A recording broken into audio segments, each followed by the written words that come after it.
introduced by Dinchel. And this morning, I would like to start by quoting him from a speech he delivered before my kababayans in Naga just last week. And I quote, "Minsan, parang ang bigat kapag nababanggit na ang katarungan o ang pagreforma sa sistema ng hustisya natin. Pero sa pag-ikot natin sa kabikulan kanina, naisip ko, hindi naman pala laging ganoon. Kapag pinag-uusapan ang katarungan, ang pinag-uusapan ay mga pangarap natin para sa bayan at kung paano ba natin mapapaganda ang buhay ng kapwa natin. Na-realize ko sa hulit-huli, justice is a joyful thing." Close quote.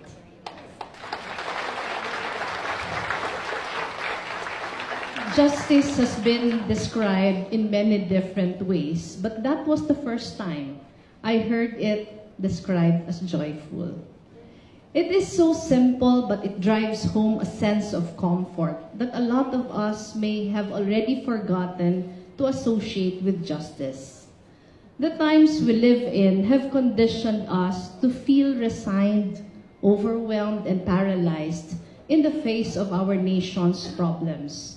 But Dinchel's words implore us to reframe the discussion of human rights and justice as a conversation about aspiration and hope. Instead of threats to revoke scholarships for student activists, we should talk about how we can make education more accessible. Because for every child sent to school, we help a family rise out of poverty. Instead of misogynistic remarks, we should discuss how women can be economically empowered. Because for every woman given an opportunity for work, one family doubles its income. Instead of ignoring the concerns of the agricultural sector, we should ensure their development as we proceed with policies like rice tariffication. Because for every farmer that we support, a whole community can be fed. Instead of pushing for measures like the reimposition of death penalty and the lowering of the age of criminal responsibility, we should work together to truly make the wheels of justice and our rehabilitative systems turn more effectively and swiftly. And again, I quote Dinchel, "It is not the severity of the punishment, but it's certainty that stops crimes." Close quote. Instead of targeting moves that send a chilling effect on the members of our press, we should continue finding ways to combat disinformation and strengthen media's role to hold government accountable. In adopting a mindset of esteem for human life, especially of those historically left in the margins, we can effect change that exponentially benefits the rest of the country. But when we do the opposite, when we treat lives as dispensable and human rights as secondary, we create a culture of violence that put our country's future in peril. It is refreshing to be reminded that the pursuit of justice is worth celebrating amidst all the challenges that might make us believe otherwise.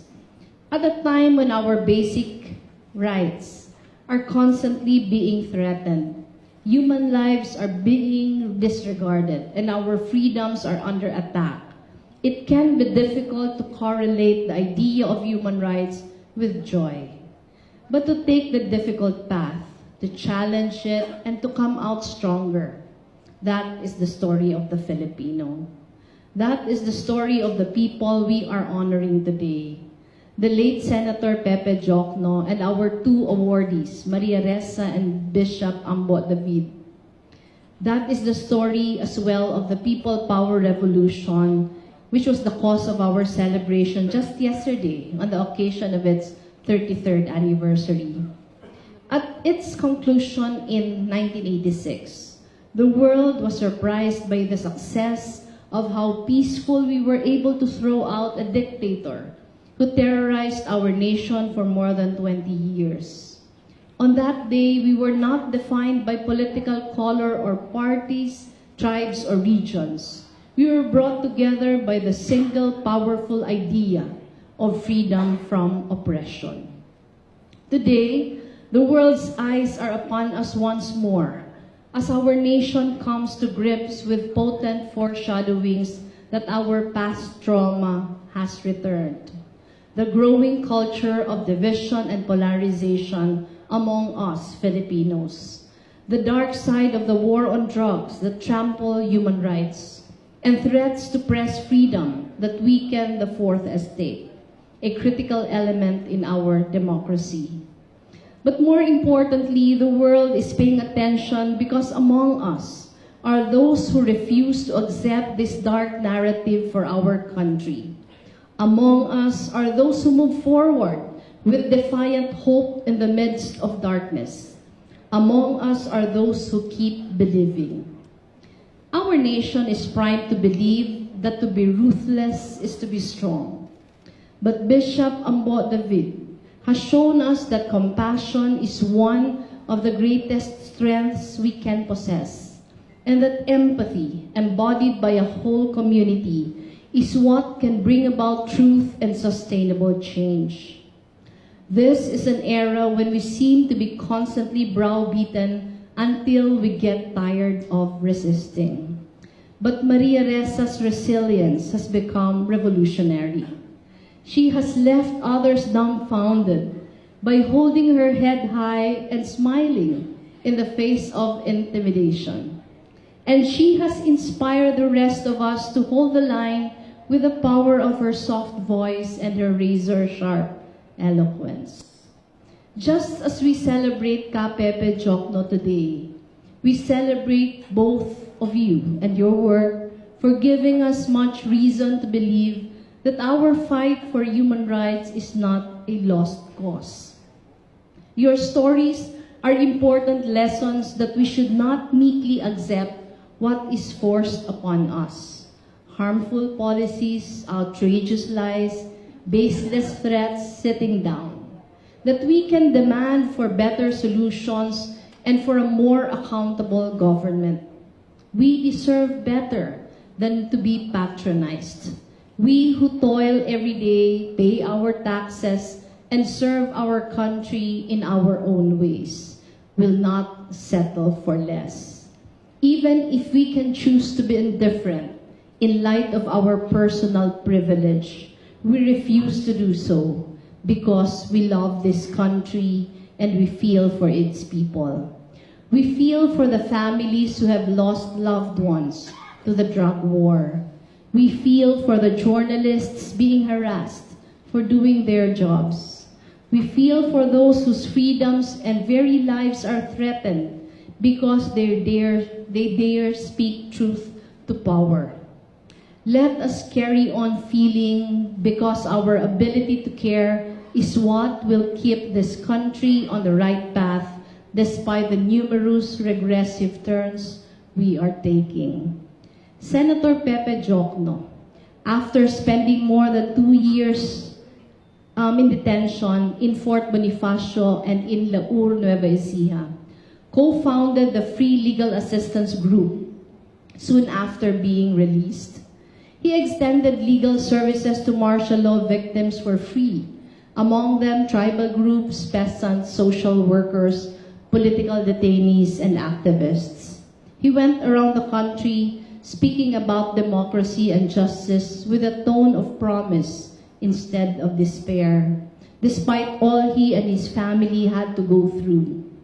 My hope is that in the same way, after the tears, after the anger, and all the questions, we will all choose to go back to work, whether as bishops, as journalists, as public servants, as students, as parents, and always as citizens of this country. Let us approach our tasks with resolve, because we owe justice to our people, not just for justice's sake, but to uplift their lives and make their everyday existence something out of the ordinary. And that is where true joy is found, not in the absence of struggles, but in seeing past them. It roots from hope, from the knowledge that there is something we can do about it, and that we are not alone. And most importantly, It is realized by our collective actions as we draw strength and inspiration from each other. This is a crucial reason why gatherings like this are needed now more than ever. As we celebrate members of our community that exemplify courage in such challenging times, we are reminded that we are indeed a community. We are not alone in the good fight, and we bear the joyful burden of the pursuit of justice together. Take it from someone who had been through the worst of it and yet remained steadfast in his principles. Talking about martial law, the late Senator Jokno said, and I quote, "And so, law in the land died. I grieve for it, but I do not despair over it. I know with a certainty no argument can turn, no wind can shake, that from its dust will rise a new and better law, more just, more human, and more humane. When that will happen, I know not. That it will happen, I know." Close quote. These were words uttered in the face of the darkest period of our history. He believed that out of it would arise something that is not just good, but something even better, more just, more human, more humane. So again, my congratulations to our awardees, and more importantly, my deepest gratitude. You inspire us to keep believing and keep working. In our moments of doubt, allow us to draw strength and courage from you. Likewise, we hope you are further emboldened by the knowledge that elsewhere, there are many of us who refuse to let hope die. In each other, let us find reasons to keep going. Thank you very much. Mabuhay po kayo.